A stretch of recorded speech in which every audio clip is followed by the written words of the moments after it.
Pessoal, o paciente está com a contagem global de leucócitos em 250 mil, tá? Uma extrema leucocitose, só que ele está com as plaquetas normais e a hemoglobina ela está apenas discretamente diminuída. Você pode pensar automaticamente, será que é um LMC? Será que é um LLC? E é isso que nós vamos ver hoje aqui. É uma leucemia ou é um linfoma? Vamos lá? Acompanhem comigo que hoje é um quadro que rolou no time Atlas de toda quinta-feira. Vamos lá, toca a vinheta e vamos escutar esse quadro muito interessante. Presta bem atenção, porque isso aqui pega muita gente pelo pé. Escuta a vinheta.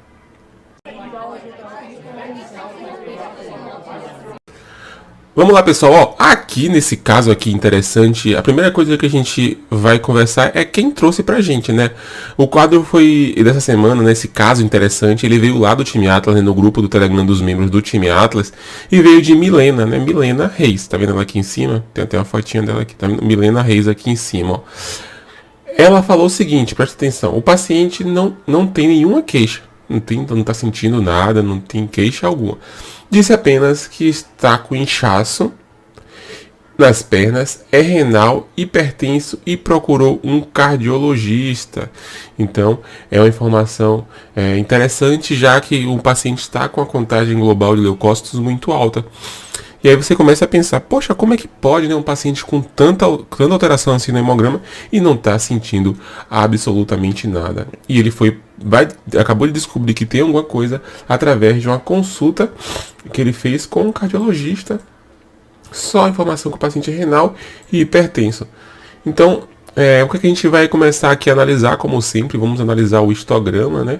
E o que esse histograma traz pra gente.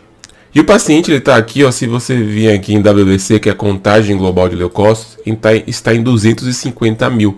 Uma leucocitose tão intensa que o aparelho ele não conseguiu contar a diferencial, olha só. Saiu com vários asteriscos aqui. Nada ele contou. Nem linfócito, nem neutrófilo, nem monócito, então ele não contou absolutamente nada, né? E aí a gente já fica achando que pode ser que tenha alguma coisa errada mesmo, daquelas importantes, já que o aparelho não conseguiu identificar nada, né? Mas o que chama a atenção é que um paciente com 250 mil de leucócitos, ó, 250 mil de leucócitos, como é que um paciente com 250 mil tem apenas 10 de hemoglobina e tá com 190 de plaqueta? Nossa!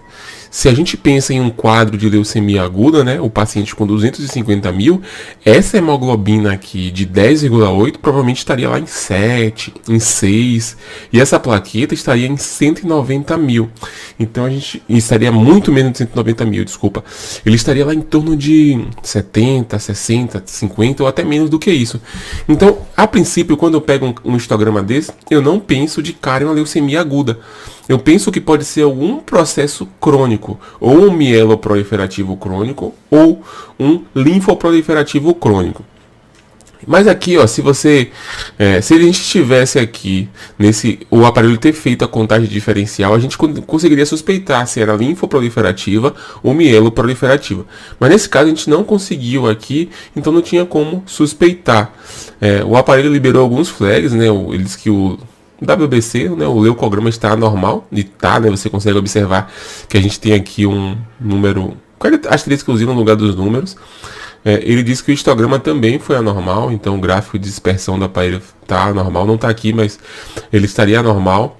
Ele está perguntando algumas coisas aqui, tem desvio à esquerda? Então, ele perguntou se tem células imaturas da linhagem dos neutrófilos.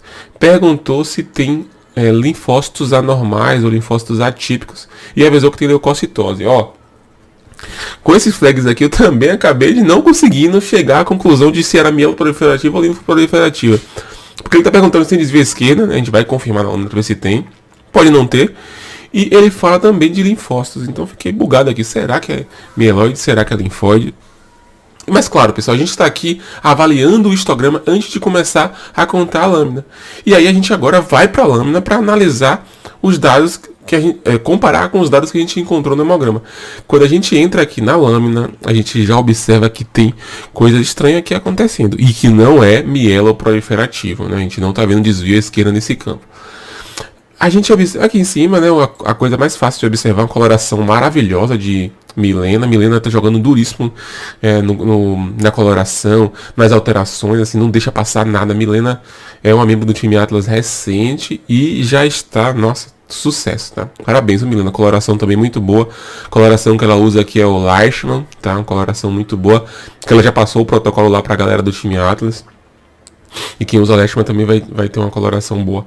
Então aí a gente observa que temos o eosinófilo aqui, as plaquetinhas aqui presente. Tem essa aqui que está com um pouquinho de quase sem granulação, né? Mas vamos ver mais alguns campos. A gente observa que tem a presença aqui de alguns restos celulares. Tá vendo aqui? Será que esses restos celulares eles são mancha de Gumprecht? E aí? O que é que vocês acham? Vocês acham que esse resto celular é mancha de Gumprecht? Tá vendo? É isso que a gente fala o tempo todo. Ó. Nem todo resto celular é uma mancha de Gumprecht. O que a gente observa aqui é que esse paciente não tem uma LLC, uma leucemia linfóide crônica, mas tem um monte de resto celular. Tá vendo esses restos celulares aqui? Resto celular aqui, ó. Tá vendo? Parece muito as manchas de Gumprecht. Mas nesse caso nós não chamaremos de mancha de Gumprecht. Nós chamaremos de resto celular, porque aqui não é uma LLC. Aqui nós temos um paciente que é provavelmente um leucemia linfoma de células T do adulto, que nós aqui conseguimos observar uma célula linfóide com um núcleo com aspecto de trevo, né? Ou aspecto de flor, que nós chamamos de flower cell.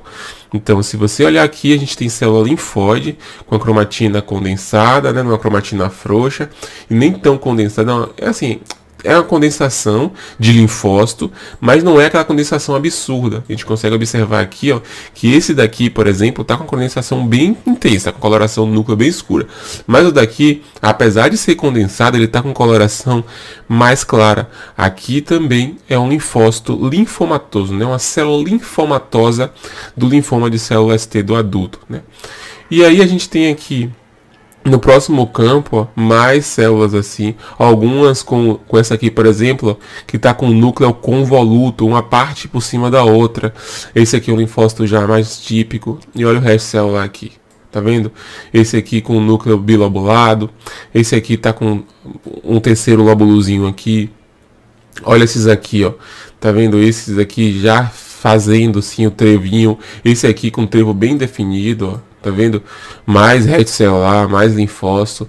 Então, pessoal, é uma dica importante para vocês. Ó. A gente já falou sobre isso diversas vezes e não custa nada lembrar, né? Resto celular, né? Qualquer condição que a gente não pensa em LLC. Se a gente já tem o diagnóstico de um paciente com LLC e a gente observa o resto celular, nós colocaremos como mancha de Gumprecht. Não é LLC, aquilo ali será resto celular. Tá joia? Aí aqui mais um campo, ó, mais células assim, com núcleo em trevo, né, as flower cell aqui presente. Observamos também aqui agora a presença de macroplaquetas. E aí a gente pensa assim, o que será? Por que eu estou falando que é leucemia linfoma? Porque o paciente, quando ele tem um linfoma, essa alteração ela não leucemiza, não vai para o sangue, né? A gente não tem a presença de muitos leucócitos no sangue. É a nível de gânglios, né? Lá da região onde os linfócitos costumam ficar. Já migrou para aqui, para o sangue periférico, a gente passa a chamar de leucemia linfoma. Né? Nesse caso aqui, provavelmente é uma leucemia linfoma de células T do adulto. Tem tudo para ser, né? Se a gente tivesse acesso a um HTLV aqui, confirmaria. E aqui eu trouxe uma passagem aqui do livro de Laboratório de Hematologia de Dr. Márcio Mello. Tá? Antes de eu falar sobre isso aqui, vamos fazer o seguinte. Você sabe como é que coloca no laudo? Deixa eu botar aqui minha imagem inteira para vocês olharem para mim. Você sabe como a gente coloca essa informação no laudo? Se você sabe, diz aqui eu sei. Se você não sabe, escreve eu não sei, que no dia seguinte, né, na sexta-feira, provavelmente à noite, eu escrevo aqui no comentário para vocês as formas que vocês podem reportar essa alteração. Então escreve aqui, eu sei ou não sei. Só vou colocar se vocês me disserem se vocês sabem ou não sabem. Tá? Coloca aqui embaixo, eu sei ou eu não sei, para eu saber se você sabe. Se você não sabe, não tem problema, tá? É normal isso acontecer e eu vou colocar no comentário para você nunca mais esquecer como é que faz coloca essa alteração no laudo, tá joia? Aqui no livro, Márcio Mello fala: inicialmente descrita no Japão, essa doença está associada ao o retrovírus HTLV1. Interessante que eu tive um paciente desse lá no laboratório, eu lembro como se fosse hoje, estava lá liberando hemogramas e tal, aí chegou essa lâmina, a primeira coisa que eu vi foi o histograma, e o histograma ele tinha contado diferencial, aí eu olhei para aquilo e falei, nossa, provavelmente uma LLC vem aí, antes de eu pegar a lâmina, claro. Aí quando chegou pra mim eu falei, nossa, que coisa mais linda. Porque a lâmina é uma lâmina bonita, né, pessoal? A gente, não é que eu tô agradecendo que o paciente tá doente, pelo amor de Deus. É porque se ele já tá doente, que bom que ele veio pra mim, que eu vou poder liberar um laudo de qualidade e conversar com o médico, que foi o que eu fiz.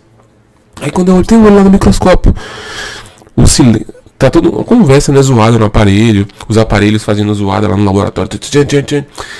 Quando eu botei o olho, automaticamente meus ouvidos assim fecharam, pum. E o foco foi total nessa lâmina. E eu comecei a fazer a quantificação, avaliando as características e suspeitei claramente de uma leucemia linfoma de células T do adulto. Aí o que eu fiz? Peguei o telefone, é um paciente de UPA, ele tava com lesões na pele, lesões não, tava com coceira na pele e tal, tava avermelhado. Basicamente era só isso que o paciente tinha e tava sentindo um cansaçozinho e tal, por conta da anemia que ele tava com anemia azia. E aí, quando eu peguei o tal, contei a lâmina, fiz a descrição e antes de liberar, que é a recomendação nesses casos, desses pacientes com leucemia, linfoma, é que você ligue e converse com o médico. Aí eu liguei lá pro médico, conversei com ele. Liguei pra foi uma médica. Aí eu liguei pra ela e falei, doutora, tudo bem e tal? Tô com um paciente aqui, aí falei o nome e tal. Esse paciente seu, ele tá com alguma suspeita? O paciente tem alguma história na UPA, o paciente tem alguma informação que ele trouxe com ele sobre alguma doença? Ela disse não tem nada, o paciente só tá com coceira e mancha na pele e tal. Eu falei, o aspecto da lâmina que eu tenho aqui tá com cara de leucemia linfoma de células T do adulto. Ela falou, nossa e tal, obrigado por ser legal. Eu falei, eu quero te sugerir uma coisa. Aqui onde no laboratório, a gente faz o HTLV. Podemos fazer o HTLV para confirmar, é só a senhora pedir aí, já que já tinha soro do paciente K. Aí o que ela fez? Cadastro. Aí depois de 20 minutos, com HTLV com resultado, veio lá, HTLV positivo. Aí eu falei, nossa, que legal e tal. Fiquei muito feliz, né? Porque a gente normalmente a gente não é protagonista no laboratório, no atendimento médico em si, né? A gente é aquele que fica atrás das cortinas e tal. E muitas vezes o paciente ele não vê, né, a gente, né, no laboratório como um ator principal aí que colabora muito no diagnóstico. Mas a gente do laboratório sabe que nós somos pessoas muito importantes no diagnóstico, mas também sabemos que nós somos aqueles heróis ocultos, né, aqueles heróis que trabalham por trás da cortina. Mas eu fiquei muito feliz nesse dia assim por bater e tal, porque foi a primeira vez que eu peguei um paciente com esse tipo de HTLV, né, um linfócito desse jeito, e consegui chegar realmente à conclusão. Fiquei muito feliz. Eu falei, nossa, que bom, né? Mostra pra gente que vale a pena isso que a gente está fazendo, todo estudo e tal, porque a gente, no final das contas, a gente acaba ajudando muito, né, no diagnóstico do paciente, trazendo para esse paciente um diagnóstico mais acelerado e também talvez um tratamento mais eficaz por ser mais rápido a descoberta. Então, dito tudo isso, aí a questão do HTLV, né, aconteceu comigo, a médica pediu o HTLV, ela pediu, a gente fez e deu positivo, então a gente já fechou ali que realmente era uma leucemia linfoma de células T do adulto. É frequente também nos Estados Unidos e no Caribe, exibindo um quadro leucêmico. Tá vendo esse quadro leucêmico que ele fala aqui? Tá vendo? Ele fala leucemias / linfoma, tá vendo aqui? Linfoma / leucemia, e ele fala um quadro leucêmico. Por que um quadro leucêmico? Porque a gente já tem alteração de leucócitos lá no sangue periférico. E ela falou linfoadenopatia, né? E generalizada. E aí ele fala também aqui uma coisa muito interessante, ó. Ele falou que esse paciente ele tem um linfoma de forma aguda, é bastante agressivo. E eu observei naquele caso, e nesse caso aqui, o paciente não era agressivo ainda, mas a gente, com o diagnóstico que a gente está dando, vai ficar mais fácil para o médico já começar o tratamento antes de chegar a esse nível agressivo, ó. Geralmente a sobrevida é abaixo de 2 anos. Então, quanto mais rápido a gente fizer o diagnóstico, melhor vai ser. O linfoma ocorre na faixa etária de 40 a 50 anos, porém, apenas 3% a 5% dos indivíduos infectados pela HTLV desenvolvem a doença. O que é que isso quer dizer, pessoal? Quer dizer que não é todo paciente que tem HTLV que vai desenvolver o linfoma. Apenas, no máximo, 5% desses pacientes que desenvolvem HTLV, eles chegam lá a ter a leucemia, linfoma de células T do adulto. Ó, deixa aqui embaixo se você sabe dizer ou não no laudo como é que faz. Se você sabe, coloca eu sei. Se você não sabe, coloca eu não sei. Porque se você fizer isso, eu voltarei depois escrevendo no comentário exatamente a forma que você pode reportar no laudo. Para quem ainda não me conhece, eu sou Thiago Alcântara, né? Sou biomédico aqui do Atlas em Hematologia. Esse foi o vídeo do quadro O que rolou no time Atlas. Rolou lá dentro do time Atlas esse caso, então é um caso... Casos muito interessantes rolam sempre lá no time Atlas. Todos os dias, todo dia tem caso interessante. E pelo menos uma vez por semana, na quinta-feira, a gente traz esse caso, né? Daquela mineração que é dentro do time Atlas, assim, muita gente boa, muita gente com muitas alterações na rotina. A gente tá com mais de 1.100 membros lá dentro do time Atlas e eles todos os dias tem casos interessantes. Então os casos mais legais, que agregam cada vez mais, a gente vai trazer para você aqui na quinta-feira. Então deixa de curtir, não deixa de curtir, pelo amor de Deus, não deixa de curtir e deixar o seu likezão aqui, é importante porque esse vídeo ele chega para mais pessoas. E também compartilha, tá? É bem legal. Clica aqui no aviãozinho que tem aqui embaixo no Instagram, compartilha. Você já tá no YouTube, também compartilha. Pega o link e envia nos seus grupos no WhatsApp, porque as pessoas precisam saber do linfoma de células T do adulto. Tchau! Até a próxima.